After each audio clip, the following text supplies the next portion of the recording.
On one hand, the increase in tax revenues provided improvements in education and health services. On the other hand, employment losses in some sectors led to social tensions. Traoré closely monitored the social tensions. He held regular meetings with the public and listened to concerns. "Great changes take time," he said at one meeting. "The transformation we aim for doesn't happen overnight. We must be patient and work together." There were also developments in the international dimension of the law. Some Western countries that initially reacted harshly began adapting to the situation over time. France, when it realized that diplomatic pressure wouldn't work, adopted a more pragmatic approach. The British government also displayed a similar approach.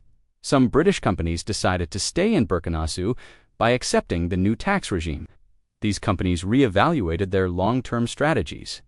The U.S. attitude was more cautious.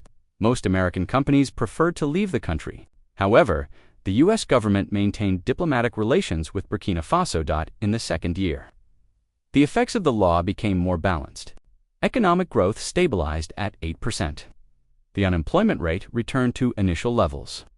However, the quality of the workforce had improved during this period. Important changes were observed in Burkina Faso's economic structure. The service sector strengthened. New ventures emerged in technology. Modernization accelerated in the agriculture sector. Particularly, the development of domestic technology companies was noteworthy. Young Burkinabe entrepreneurs began developing technological solutions for local needs. This development strengthened the country's technology. Ecosystem investments in the education sector also began bearing fruit. New technical schools were opened. Universities developed programs oriented toward industrial needs. This development contributed to increase in qualified workforce.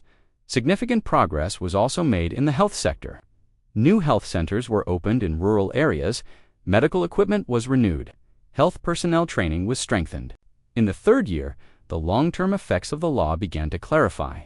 Burkina Faso became one of the countries with economic stability in the region. Foreign investments began coming from different sources. Chinese investments were particularly concentrated in infrastructure. China undertook railway, airport, and energy projects in Burkina Faso. These projects strengthened the country's infrastructure. Indian investments concentrated in agriculture and food processing sectors. Indian companies made significant investments to evaluate Burkina Faso's agricultural potential. Turkish companies' investments also continued to increase.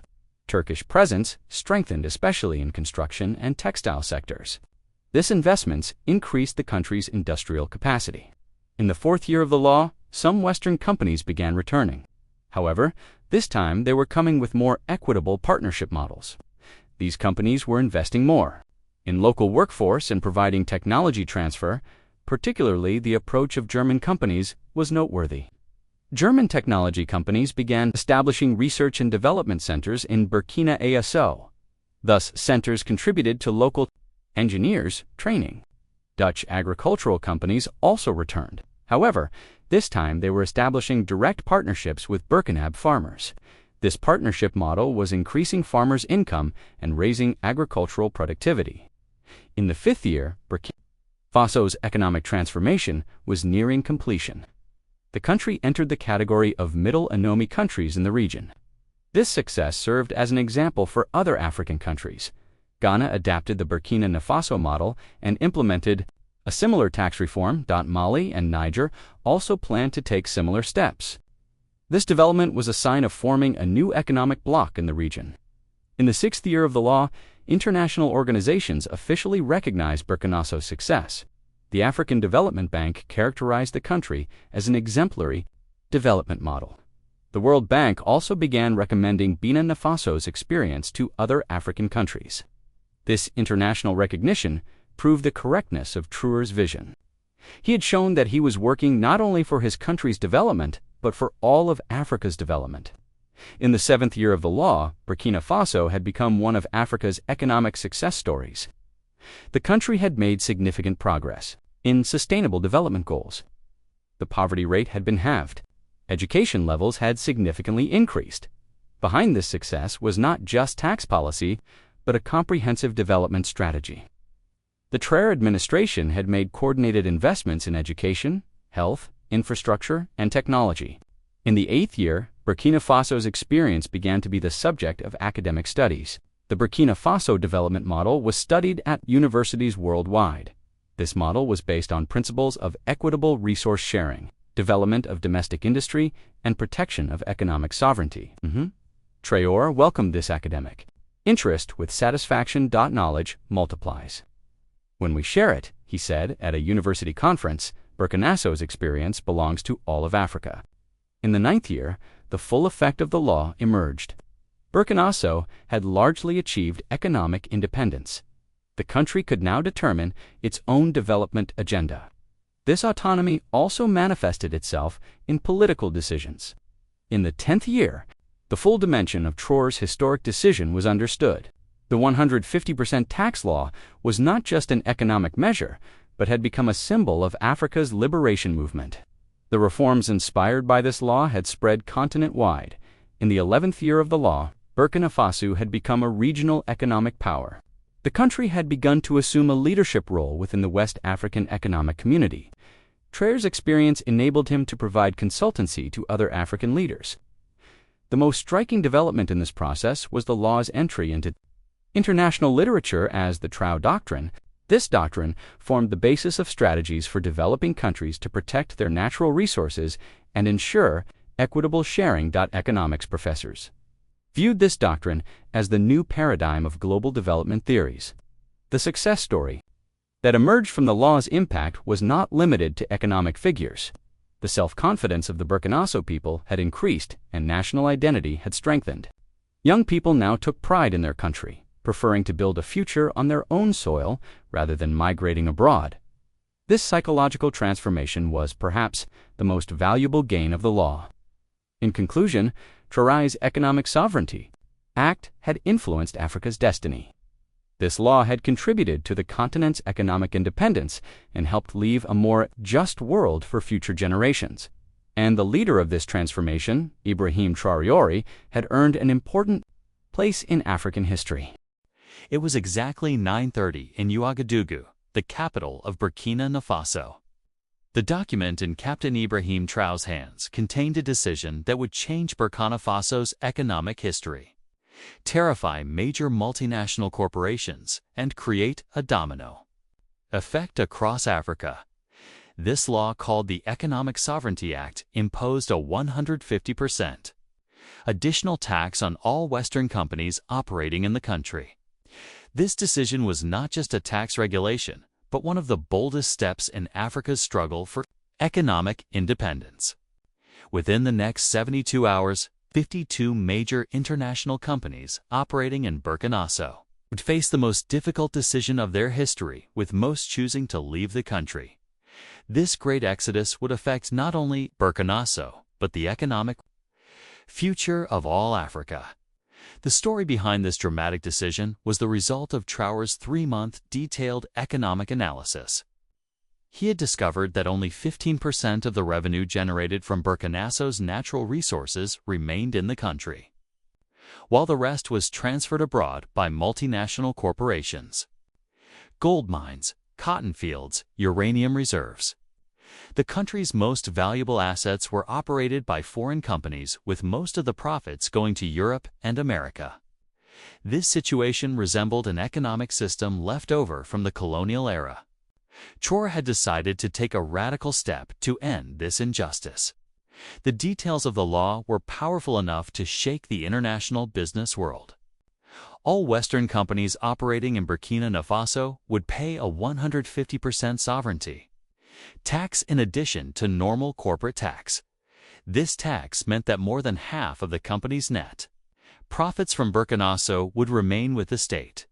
More importantly, this tax would only apply to Western companies, while Chinese, Indian, and other developing country companies would be exempt from this tax. Behind a Traoré decision was not only an economic rationale, but a deep sense of justice. Companies that have been exploiting our resources for hundreds of years must now pay their fair share. He had told his cabinet, if they want to make money here, they must also contribute to this country's development. The announcement of the law created an earthquake effect in Ouagadougou's business world. The decision announced at a morning press conference led to emergency meetings in major companies' Burkina Faso offices by afternoon. There was an atmosphere of panic in the Ouagadougou office of French mining giant Aviva. While the company's local manager sent urgent reports to Paris headquarters, lawyers began examining the legal aspects of the law. Similar scenes were taking place in other major companies' offices. Representatives of British oil company Shell were video conferencing with London to assess the situation. The local team of American mining company Newmont was trying to inform company headquarters about the dimensions of the crisis. The same question was being discussed in every office. Was it worth staying in Burkina Faso by paying this tax, or would it be more logical to leave the country? The initial reactions were as harsh as expected. French companies immediately contacted the French embassy and requested diplomatic intervention from their government. British companies similarly sought support from London. American companies reported the situation to the U.S. State Department. These reactions showed how great an impact the decision had created. However, Traoré had anticipated these reactions. While preparing the law, he had kept its legal foundation solid and designed it in accordance with international law. Burkina Faso had the right as a sovereign country to determine its tax policies, and this right was not restricted by any international agreement. The economic justifications for the law were also strong, according to Burkina Faso's 2023 data. Foreign companies operating in the country had generated a total revenue of $8.5 billion. Only $1.3 billion of this had remained in the country as taxes and fees. The remaining $7.2 billion had been transferred to the company's home countries. This ratio was unacceptably low. According to the new tax system, companies would leave approximately 65% of their profits in Burkina Faso. This would provide the resources the country needed for development.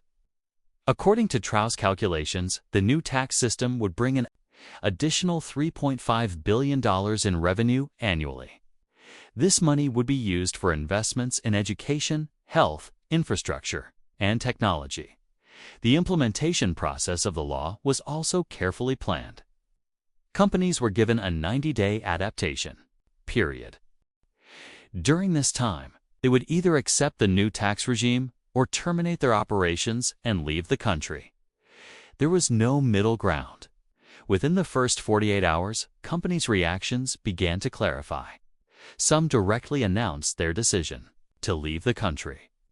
France-based telecommunications company Orange announced it would terminate its Burkina Faso operations. British mining company Endeavour Mining announced it would halt activities in gold mines. Their decisions caused short-term disruptions in Burkina Faso's economy. Some sectors experienced job losses. Orange's withdrawal led to 3,000 people becoming unemployed in the telecommunications sector. Mining companies halting their activities affected 8,000 mine workers. However, Traoré had anticipated their short-term difficulties. The government had prepared emergency support packages for affected sectors.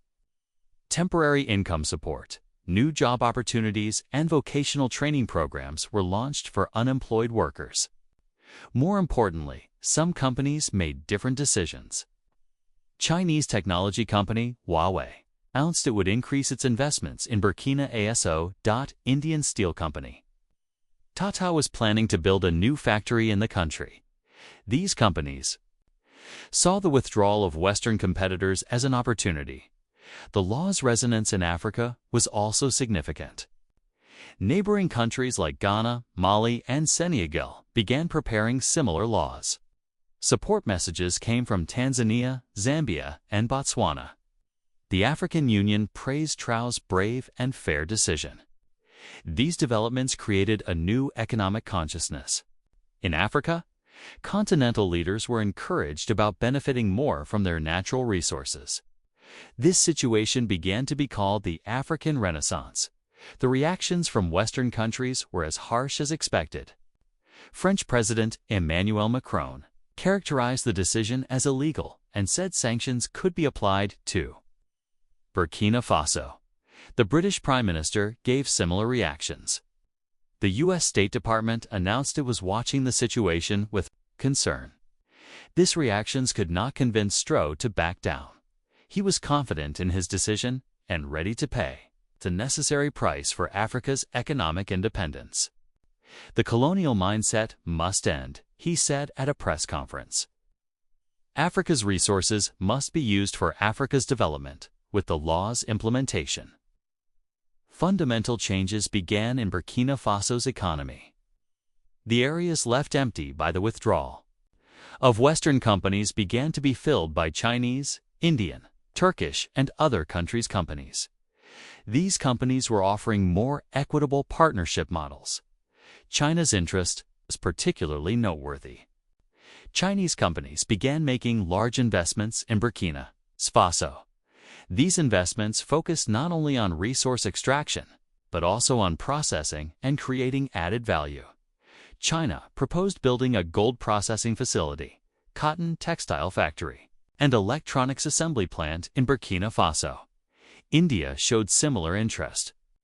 Indian companies began investing especially in agriculture and food processing sectors. These investments enabled Burkina Faso to create added value by processing its agricultural products. Significant investments also came from Turkish. Contracting companies began participating in infrastructure projects. Turkish textile companies established textile factories by utilizing Burkina Faso's cotton production. These developments created new dynamism in Burkina Faso's economy. The country began transforming from being just a raw material exporter to an economy that creates added value. This transformation reduced unemployment rates and improved living standards. The results of the law after 6 months were impressive. Burkina Faso's tax revenues increased by 180%. This revenue increase revolutionized education and health services. New schools were opened. Hospitals were modernized. The country's infrastructure developed rapidly. More importantly, the law had a great psychological impact. The people of Burkina Faso felt they had control over their own resources. This increased national pride and self-confidence. The international impact of the law also continued. Many African countries enacted similar laws. This situation began creating a new economic order on the continent. African countries reduced their economic dependence on the West while increasing cooperation among themselves. Multinational corporations also began adapting to the situation. Some Western companies reviewed their operations in Africa. They began developing more equitable partnership models. Thus, companies preferred to adapt to new conditions rather than leave Africa. On the first anniversary of the law, Traoré conducted a comprehensive evaluation. The results were promising, but at realistic levels. Burkina Faso's GDP had increased by 12%. The unemployment rate had decreased by 18%. The country's tax revenues had increased by 85%, while foreign debt had decreased by 15%. Although these figures seemed modest, they were quite important for a country like Burkina Faso. More importantly, permanent changes had begun in the country's economic structure. Burkina Faso was slowly moving away from being a raw material exporter and turning toward sectors that create added value. There were also difficulties encountered in implementing the law. Some sectors experienced temporary unemployment increases. Orange's withdrawal in the telecommunications sector caused a decline in service quality in the short term. Some production losses were experienced in the mining sector. However, the government proactively fought these difficulties. Comprehensive vocational training programs were launched for unemployed workers. Credit support was provided to new entrepreneurs. Incentive packages were prepared for foreign investors. One of the most important developments was the strengthening of domestic companies. The void left by the withdrawal of Western companies was partially filled by Burkina entrepreneurs. This situation made an important contribution to the development of domestic capital. The social effects of the law were complex.